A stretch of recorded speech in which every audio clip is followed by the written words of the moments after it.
आत्मीय भाइयों एवं बहनों प्रणाम। अखंड ज्योतिमयी 2022 पृष्ठ 5 से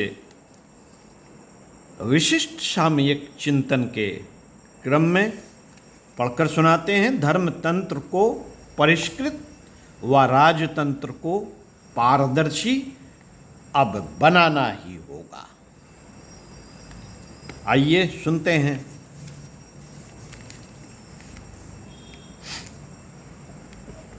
सामाजिक व्यवस्था के दो महत्वपूर्ण अंग कहे जा सकते हैं। एक का नाम है व्यक्ति और दूसरे का नाम है समाज।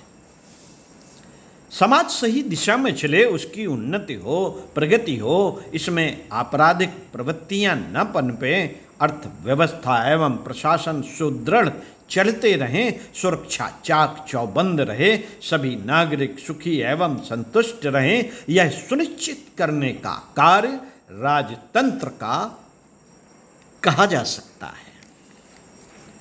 व्यक्ति सही दिशा में चले, उसका जीवन न्याय, नीति, सदाचार, सेवा, सद्वृत्तियों से युक्त हो, उसके व्यक्तित्व में सद्भावनाएं, सद्गुणों एवं सत्कर्मों का वास हो, ये जिम्मेदारी धर्मतंत्र की मानी जा सकती है। दूसरे शब्दों में कहें तो व्यक्ति के व्यक्तित्व को निखारने की जिम्मेदारी धर्म की, आस्था की, अध्यात्म की है, जबकि सामाजिक विकास की जिम्मेदारी सरकार की, प्रशासन की, राजनीतिक नेतृत्व की है। वर्तमान में लोग इस समीकरण को भूल से गए प्रतीत होते हैं, इसलिए आज की परिस्थितियों में इनकी समीक्षा कर लेना आवश्यक हो जाता है। भारतीय चिंतन में इन दोनों के क्षेत्रों के अलग अलग प्रभाव क्षेत्र का वर्णन वर्षों पहले ही कर दिया गया था। हमारे यहाँ इस सत्य को स्पष्ट कर दिया गया था। इस सत्य को स्पष्ट कर दिया गया था कि भौतिक क्षेत्र बाह्य क्षेत्र राजनीति का है। भौतिक क्षेत्र बाह्य क्षेत्र राजनीति का है। वह आत्मिक क्षेत्र आंतरिक विकास का क्षेत्र धर्मतंत्र का है।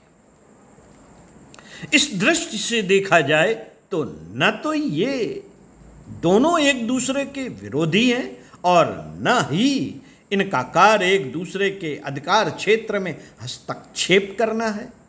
वस्तुतः इन दोनों का उद्देश्य एक दूसरे के पूरक के रूप में वैयक्तिक विकास से लेकर सामुदायिक विकास को सुनिश्चित करना है। इतिहास गवाह है कि जब तक ये दोनों एक दूसरे के पूरक रहे, तब तक भारतीय संस्कृति उन्नति की सीढ़ियों पर चढ़ती ही चली गई। उदाहरण के रूप में चंद्रगुप्त को यदि धर्मतंत्र के प्रोदा चाणक्य का मार्गदर्शन न मिला होता तो क्या एक अखंड अपराजित साम्राज्य स्थापित कर पाना उनके लिए संभव हो पाता?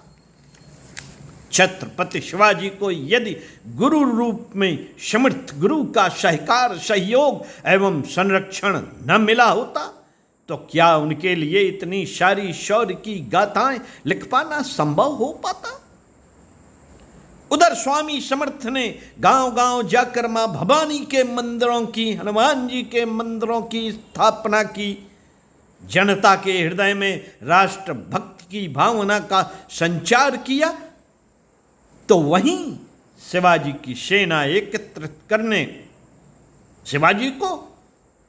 एकत्रित करने, युद्ध कौशल विकसित करने की प्रेरणा भी दी। स्वयं भगवान राम को बला अतिबला ब्रह्मास्त्र आदि की शिक्षा क्या ब्रह्मर्षियों ने नहीं दी थी?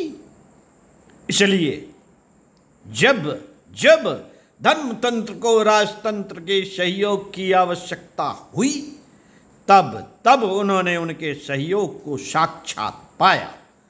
ऋषियों की अस्थियों को देखकर भगवान राम ने धरती को निशाचर विहीन करने की प्रतिज्ञा ली, तो वहीं विक्रमादित्य ने गुरु पर आघात करने वाले के प्राण लेने में संकोच न किया।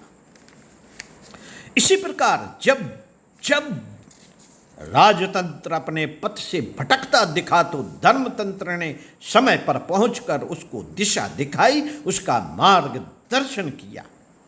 किला बनवाते समय शिवाजी के मन में अहंकार पनपा तो समर्थ गुरु ने चट्टान के भीतर से जीवित मेढक को निकालकर उनको परोक्ष रूप से सीख दी कि सबका पालनहार तो परमात्मा ही है। बुल्ले शाह के गुरु ने उनको बताया कि जैसे गुदड़ी में ऊंट का मिलना मुश्किल है, वैसे ही महल में खुदा का।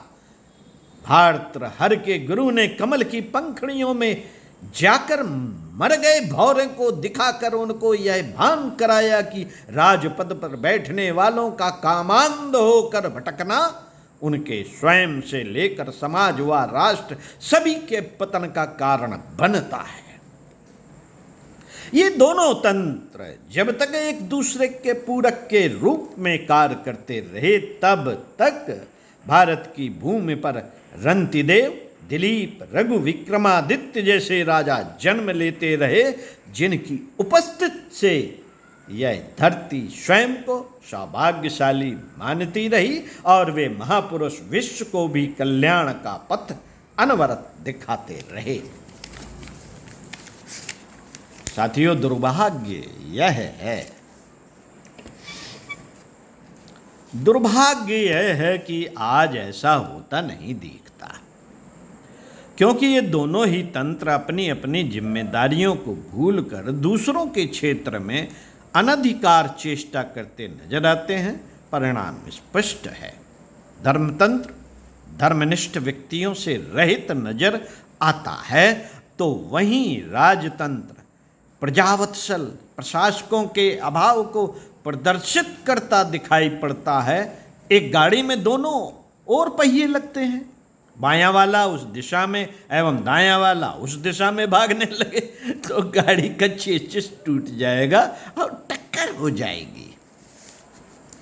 आदमी की दोनों आंखें अलग अलग दिशाओं में देखने लगें तो आदमी को ढंग से दिखना बंद हो जाएगा। जिसके लिए जो पथ दिया गया है, यदि वो उसका सही से पालन न करे तो समस्या का जन्म लेना अनिवार्य हो जाता है। यदि हम भारत का इतिहास उठाकर देखें तो हम पाएंगे कि यहाँ वर्षों तक सामाजिक विकास और वैयक्तिक उत्कर्ष, समाज की उन्नति, प्रगति और व्यक्ति का उत्थान व विकास साथ साथ होते रहे। ये दोनों धाराएं साथ साथ बहती रही, क्योंकि धर्मतंत्र ने, ऋषियों ने उनको प्रदत्त भूमिका का निर्वहन किया, तो राजतंत्र ने उसको प्रदत्त भूमिकाओं का।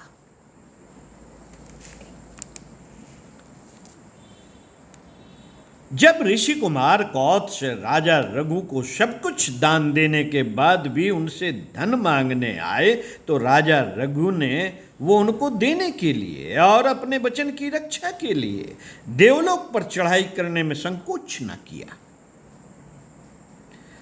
नंदिनी गाय के प्राणों की रक्षा के लिए राजा दिलीप स्वयं को समर्पित करने को तत्पर नजर आए। भगवान राम, अजात शत्रु, विक्रमादित्य, भोजराज से लेकर महाराज मानधाता एवं हरिश्चंद्र तक अनेकों ऐसे राजा भारत के इतिहास में मिल जाते हैं जिनके हृदय आस्था से ओतप्रोत थे, जिनका जीवन धर्म की प्रतिमूर्ति था तथा जिन्होंने अपने कर्तव्य का पालन पूर्ण ईमानदारी के साथ किया था। क्यों? क्योंकि उनकी जिम्मेदारी स्पष्ट थी और एक दूसरे के कार्य में उनका कोई हस्तक्षेप न था। यह स्पष्ट अवधारणा ही भारत के सर्वांगीण विकास का आधार बन सकी थी। इसके पीछे कारण एक था, धर्मतंत्र और राजतंत्र का एक दूसरे के पूरक के रूप में कार्य करना तथा एक दूसरे के क्षेत्र में हस्तक्षेप न करना। न तो तब धर्मगुरु राजनीति करते थे और न तब प्रशासक धर्म के क्षेत्र की मर्यादा का उल्लंघन करते थे। साथियों, छत्रपति शिवाजी राज संभालते थे तो अजात शत्रु भगवान बुद्ध का आशीर्वाद प्राप्त करते थे। यदि धर्म के कार्य को करने में रुकावटें आती थीं तो उनको दूर करने के लिए राजतंत्र खड़ा होता था, और यदि राजा राजपद की गरिमा को भूलता दिखाई पड़ता था तो उस पर नियंत्रण अनुशासन स्थापित करने का काम धर्मतंत्र करता था। पौराणिक आख्यान इस तथ्य की स्पष्ट गवाही देते हैं कि जब ऋषियों के यज्ञ कर्म कांड को करने में राक्षसों ने रुकावटें डालनी आरंभ की तो वहां तात्कालीन सूर्यवंश, चंद्रवंश, रघुकुल और इक्ष्वाकु कुल के राजा उपस्थित हुए। जब चंद्रगुप्त बहकते दिखे तो चाणक्य ने आकर उनको सही दिशा दिखाई। आज दुखद बात यह है कि दोनों ही क्षेत्र दिशा, व्यक्तित्व एवं नेतृत्व के अभाव से पीड़ित नजर आते हैं। सत्य यही है कि यदि इस राष्ट्र को फिर से गौरव के शिखर पर आरूढ़ होना है तो हमें धर्मतंत्र को परिष्कृत और राजतंत्र को पारदर्शी बनाना होगा। आत्मीय भाइयों एवं बहनों, धर्मतंत्र यदि जग जाए तो देश, राष्ट्र, समाज, मानवता सभी की दिशा नियंत्रित एवं निर्धारित हो जाती है। भगवान बुद्ध के 2.5 लाख शिष्यों ने भारत से लेकर जापान के राजतंत्र को मथ डाला था। धर्मतंत्र के जागरण से हत्यारे भिक्षु बन जाते हैं, गणकाएं भिक्षुणी बन जाती हैं और आक्रांता अजात शत्रु बन जाते हैं। धर्मतंत्र के जागरण का कार्य उनके द्वारा संभव नहीं। जिनके लिए धर्म एक जीविका का, आमदनी का स्रोत है, धर्मतंत्र के जागरण से अर्थ उस तरह के व्यक्तित्वों के प्रकाट्य से है जो मानवता, दया, करुणा आदि का प्रतीक बनकर समाज के आगे मशाल की तरह से खड़े हो जाते हैं। मित्रों, यदि वैसे लोग आज खड़े होने लग जाएं, तो इस भटके समाज को कल ही ठिकाने पर लाया जा सकता है। धर्मतंत्र का कार्य ऋषियों के, संस्कृति के, अध्यात्म के संदेश को जन जन तक पहुंचाना है और उनमें मानवता के मूल्यों का, सद्गुणों का विकास करना है। धर्मतंत्र का ऐसा जागरण ही राजतंत्र की दिशा निर्धारित कर सकता है और आज के समय उसी जागरण की मांग करता नजर आता है। साथियों, शांत कुंज की स्थापना के पीछे का उद्देश्य ही परम पूज्य गुरुदेव ने धर्मतंत्र की जागरण का केंद्र रखा था। अतः शांत कुंज अपने इन आधारभूत सिद्धांतों का निर्वहन आज भी करता नजर आता है। परम पूज्य गुरुदेव द्वारा स्थापित गायत्री तीर्थ शांत कुंज ने प्राचीन काल के गुरुकुलों की तरह से आवश्यकता पड़ने पर सदा राजतंत्र को सही दिशा दिखाई और आगे भी दिखाता रहेगा। वर्तमान परिप्रेक्ष्य में इसे ही सामयिक सोच कहा जा सकता है और इसे ही सदा सामयिक रहना होगा। ओम शांति।